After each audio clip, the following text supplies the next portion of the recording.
KSRTC ಬಸ್ನಲ್ಲಿ ಮಗುವಿಗೆ ಜನ್ಮ ನೀಡಿದ ಮಹಿಳೆಯೊಬ್ಬರು ಮಂಡ್ಯ ಜಿಲ್ಲೆಯ ಮದ್ದೂರಿನ ಗೆಜ್ಜಲಗೆರೆ ಬಳಿ ಒಂದು ಘಟನೆ ಸಂಭವಿಸಿದೆ. ಉತ್ತರ ಪ್ರದೇಶ ಮೂಲದ ರಶ್ಮಿಗೆ ಬಸ್ನಲ್ಲೇ ಹೆರಿಗೆಯಾಗಿದೆ. ಮೈಸೂರಿನಿಂದ ಬೆಂಗಳೂರಿಗೆ ತೆರಳುವಾಗ ಮಗು ಜನನವಾಗಿದ್ದು, ಗೆಜ್ಜಲಗೆರೆ ಬಳಿ ಬಸ್ ತೆರಳುತ್ತಿದ್ದ ವೇಳೆ ಮಹಿಳೆಗೆ ಪ್ರಸವ ವೇದನೆ ಕಾಣಿಸಿಕೊಂಡಿದೆ.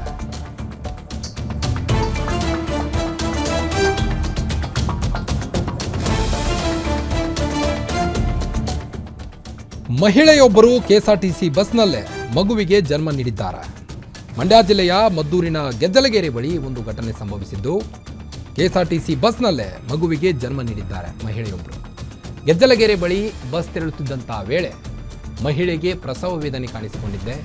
ಇನ್ನು ಆ ಬಸ್ನಲ್ಲೇ ಪ್ರಯಾಣಿಸುತ್ತಿರುವಂಥ ಪ್ರಯಾಣಿಕರಿಂದ ಗರ್ಭಿಣಿ ರಶ್ಮಿಗೆ ಹೆರಿಗೆ ಮಾಡಲಾಗಿದ್ದು, ಮದ್ದೂರು ಸಾರ್ವಜನಿಕ ಆಸ್ಪತ್ರೆಗೆ ತಾಯಿಯನ್ನು ಈಗಾಗಲೇ ಅಡ್ಮಿಟ್ ಮಾಡಲಾಗಿದ್ದು ಚಿಕಿತ್ಸೆ ಕೂಡ ಪಡಿತಾ ಇದ್ದಾರೆ. ನೀವು ದೃಶ್ಯದಲ್ಲಿ ಗಮನಿಸಬಹುದು. ಮಗುವನ್ನು ಕೂಡ ಅದೇ ಹಾಸ್ಪಿಟಲ್ಗೆ ದಾಖಲು ಮಾಡಲಾಗಿದ್ದು, ಮಗು ಕೂಡ ಕ್ಷೇಮವಾಗಿದೆ ಅಂತ ತಿಳಿದು ಬರ್ತಾ ಇದೆ. ಹೆಚ್ಚಿನ ಚಿಕಿತ್ಸೆಗೆ ಮಂಡ್ಯ ಜಿಲ್ಲೆಯ ಮಿಮ್ಸ್ ಆಸ್ಪತ್ರೆಗೆ ತಾಯಿ ಮಗುವನ್ನು ರವಾನಿಸಲಾಗಿದೆ.